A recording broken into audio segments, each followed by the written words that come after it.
ഗുരുവായൂർ അമ്പലത്തിലെ ഉണ്ണിയപ്പമാണ് ഇപ്രാവശ്യം തയ്യാറാക്കുന്നത്. അപ്പോൾ ഗുരുവായൂർ അമ്പലത്തിൽ എല്ലാവരും പോയിട്ട് ഉണ്ണിയപ്പമൊക്കെ കഴിച്ചിട്ടുണ്ടല്ലോ. ആ ഉണ്ണിയപ്പത്തിൻ്റെ കറക്റ്റ് രുചി കിട്ടുന്ന രീതിയിലാണ് ഇന്ന് നമ്മൾ ഉണ്ണിയപ്പം തയ്യാറാക്കുന്നത്. അപ്പോൾ ആ അമ്പലങ്ങളിലൊക്കെ തയ്യാറാക്കുമ്പോൾ ഒരു ആർട്ടിഫിഷ്യലായിട്ടുള്ള ഒരു ഇൻഗ്രീഡിയൻറ്റും ചേർത്തിട്ടില്ല. അപ്പോൾ പച്ചരി മാത്രം വെച്ച് അമ്പലത്തിൽ കിട്ടണ പോലെ തന്നെ ചെറിയ പഴക്കഷ്ണങ്ങളൊക്കെ ചേർത്ത് ഈസ്റ്റൊന്നും ഇടാണ്ട് നല്ല നെയ്യിലുണ്ടാക്കിയ ഉണ്ണിയപ്പമാണ് ഇന്ന് ഈ വീഡിയോ കൂടെ ചെയ്യണത്.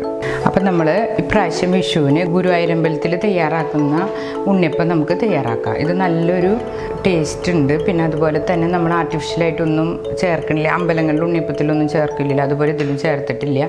പിന്നെ അതിൽ പ്രത്യേകത എന്താണെന്ന് വെച്ചാൽ നെയ്യിലാണ് ഉണ്ടാക്കിയുള്ളത്. ഗുരുവായൂർ അമ്പലത്തിലൊക്കെ ഉണ്ടാക്കുന്നത് പോലെ സാധാരണ നെയ്യിലാണ് തയ്യാറാക്കിയുള്ളത്. ആദ്യം നമുക്ക് ബെല്ലം ഉരുക്കാനായിട്ട് വയ്ക്കാം.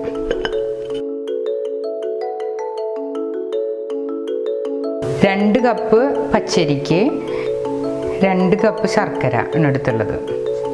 അപ്പം നമ്മൾ ശർക്കര എടുത്ത് കുറച്ച് വെള്ളം ഒഴിച്ചിട്ട് ഉരുക്കാനായിട്ട് വയ്ക്കാം.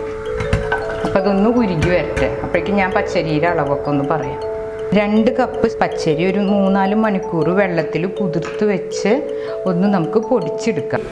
4 മണിക്കൂറോളം വെള്ളത്തിൽ കുതിർത്തി വെള്ളം പാലാൻ വെച്ചതാണിത്. ഇത് നമുക്ക് ഇനി ഒന്ന് മിക്സിയുടെ ജാറിലിട്ട് ഒന്ന് പൊടിച്ചു കൊണ്ടുവരാം. നല്ല നൈസായിട്ട് പൊടിയരുത്, ജസ്റ്റ് ചെറിയ ചെറിയ തരികളൊക്കെ ഉണ്ടാവണം. അതൊന്ന് നമുക്ക് പൊടിച്ചിട്ട് കൊണ്ടുവരാം. 2 കപ്പ് പച്ചരി നല്ലോണം വെള്ളം വാർന്ന് ഇതുപോലെ പൊടിച്ചെടുക്കണം. വല്ലാണ്ട് നൈസാവരുത്, എന്നാൽ വല്ലാണ്ട് പൊടിയാനും പോലെ ആ പൊടിച്ച പൊടിയണത്.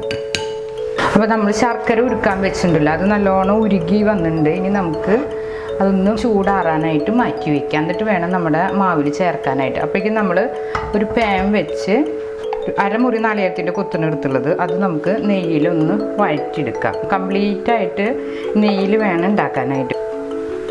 നെയ്യ് ചൂടായിട്ട് വന്നിട്ടുണ്ട്. അപ്പോൾ നമുക്ക് ചെറുതാക്കി കൊത്തിയരിഞ്ഞ നാളികേരക്കൊത്ത് നമുക്ക് ചേർക്കാം. അപ്പം നെയ്യിൽ വറക്കുമ്പോൾ നല്ലൊരു ടേസ്റ്റ് ഉണ്ടാവും. ഒന്ന് വാട്ടിയെടുക്കാം. കൊപ്രയുടെ സ്റ്റേജിലെത്തിയ അതിൻ്റെ കൊത്തെടുക്കുന്നതാണ് ഏറ്റവും നല്ലത്. ഇത് മൂത്ത് വരുമ്പോഴേക്കും നമ്മൾ നേരത്തെ തയ്യാറാക്കി വെച്ച ശർക്കരപ്പാനി ഒന്ന് ചൂടാറിയിട്ട് വേണം ശർക്കരപ്പാനി അതിലേക്ക് ചേർക്കാനായിട്ട്. പച്ചരി മാവിലേക്ക് നാളികേരക്കൊത്ത് കണ്ട ഒരു വറുത്ത് തുടങ്ങിയിട്ടുണ്ടെങ്കിൽ നമുക്ക് ഓഫ് ചെയ്യാം. ഇതിൽ തന്നെ കിടന്നൊന്ന് മൂത്ത് വരും. അപ്പം നമുക്ക് ആ മാവിലേക്ക് ചേർക്കാം. ഇതൊന്ന് ഇളക്കി നിൽക്കാം. ഈ ഒരു പാകണം നാളികേരക്കൊത്തിൻ്റെ ഇങ്ങനെ ഇതിൽ നെയ്യിൽ തന്നെ കിടന്ന് മൂത്ത് വരും. നമ്മൾ വെള്ളമില്ലാത്ത നാളികേരം എടുത്ത കാരനെ പെട്ടെന്ന് മൂത്ത് വന്നു. അപ്പോൾ 1/2 മുറി നാളികേരം ഞാൻ കൊത്താക്കിയിട്ട് എടുത്തുള്ളത്. നാളികേരക്കൊത്ത് ഇതിലേക്ക് ചേർക്കാം, അല്ലെങ്കിൽ ഇതിൽ കിടന്ന് മൂത്ത് പോവും. അരിച്ചിട്ട് ഒഴിക്കാം.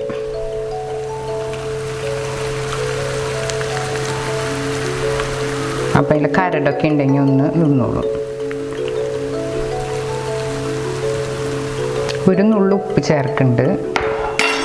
2 സ്പൂൺ എള്ള് കഴുകിയെടുത്തത് അതും ചേർക്കുന്നുണ്ട്. ഇപ്പം നമ്മുടെ ശർക്കരപ്പാനി ഒന്ന് ചൂടാറിയുണ്ട്.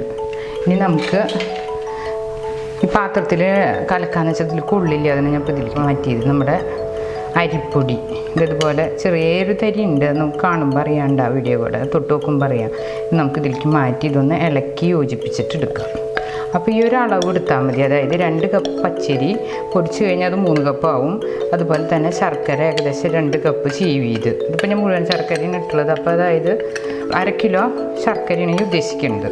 അങ്ങനെ നോക്കി എടുത്തു കഴിഞ്ഞാൽ നമ്മുടെ ഉണ്ണിയപ്പത്തിന് ഏകദേശം മധുരമൊക്കെ പാകവും. ഇതെല്ലാം കൂടി കലക്കി ഒരു 4 മണിക്കൂർ ഇങ്ങനെ വെക്കാം. 4 മണിക്കൂറിന് ശേഷം നമുക്കിത് കോരി വീഴ്ത്താം. അപ്പോൾ നമ്മുടെ സ്വാദിഷ്ടമായിട്ടുള്ള ഉണ്ണിയപ്പം റെഡിയാകും.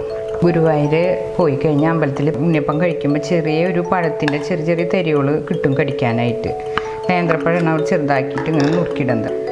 ഒരു പഴം കൊണ്ട് തന്നെ ചെറുതാക്കി നുറുക്കിയിടും. അതുപോലെ തന്നെ ഒന്ന് മിക്സിയിൽ അടിച്ച് അല്ലെങ്കിൽ കൈ കൊണ്ട് ഞരടിയിട്ടായാലും മതി. ഇതുപോലെ അടിച്ചുകൊണ്ട് ഒന്ന് ചേർക്കാം. ഇതൊന്ന് ഒരു 4-5 മണിക്കൂർ നമുക്ക് ഒന്ന് മിക്സ് ചെയ്ത് ഒന്ന് യോജിച്ച് വരട്ടെ. അതിന് ശേഷം നമുക്ക് ഉണ്ണിയപ്പം തയ്യാറാക്കാം.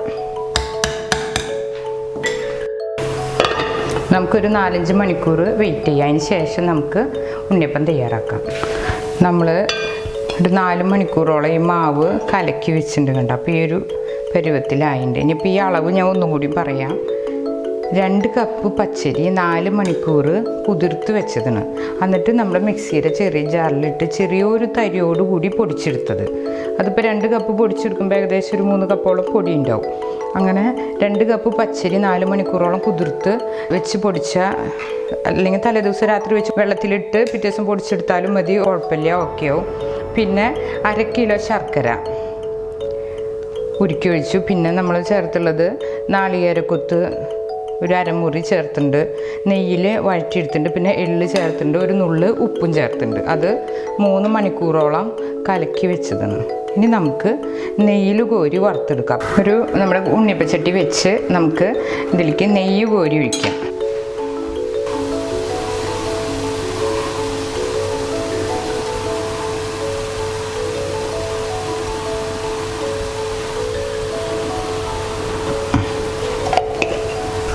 ഇനി നമുക്ക് നെയ്യൊന്ന് മൂത്ത് വരുമ്പോൾ നമുക്ക് നമ്മുടെ മാവ് ഒഴിക്കാം.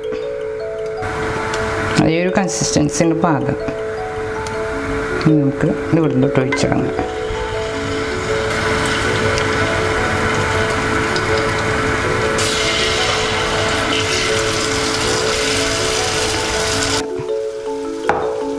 ഒരു 5 മിനിറ്റ് കഴിഞ്ഞാൽ നമുക്ക് മറിച്ചിടാം. ഇനി നമുക്ക് 2 മിനിറ്റ് കഴിഞ്ഞു. ഇനി നമുക്ക് ഓരോന്നോരോന്നായിട്ട് മറിച്ചിടാം, അല്ലെങ്കിൽ പെട്ടെന്ന് അങ്ങോട്ട് നെയ്യിലായ കാരണം പെട്ടെന്ന് മുരിയാണ്. കണ്ട ഈ ഒരു പാകത്തിലേക്ക് ഇടാം.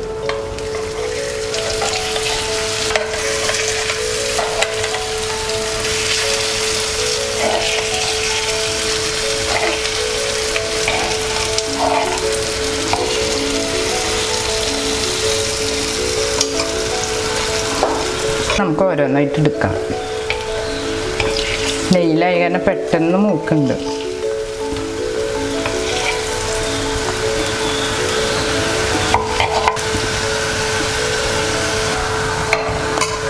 ഇനി നമുക്കിതുപോലെ തന്നെ നെയ്യ് ഒഴിച്ച് നമുക്ക് മാവ് ഒഴിക്കാം. എല്ലാ പ്രാവശ്യം മാവ് ഒഴിക്കുമ്പോഴും ഇതുപോലെ ഒന്നിങ്ങനെ ഇളക്കി ഇതുപോലെ ആക്കിയിട്ട് വേണം എടുക്കാനായിട്ട്. അപ്പോൾ എല്ലാവരും ഇതുപോലെ വിഷുവിന് ഈ ഒരു ഗുരുവായൂർ അമ്പലത്തിലത്തെ ഉണ്ണിയപ്പം നമുക്കൊന്ന് ട്രൈ ചെയ്യാം. ഒരു 2 മിനിറ്റ് കഴിഞ്ഞ് നമ്മൾ തീയൊന്ന് സിമ്മിലിടണം, അല്ലെങ്കിൽ അടിവശം കരിഞ്ഞു പോകും.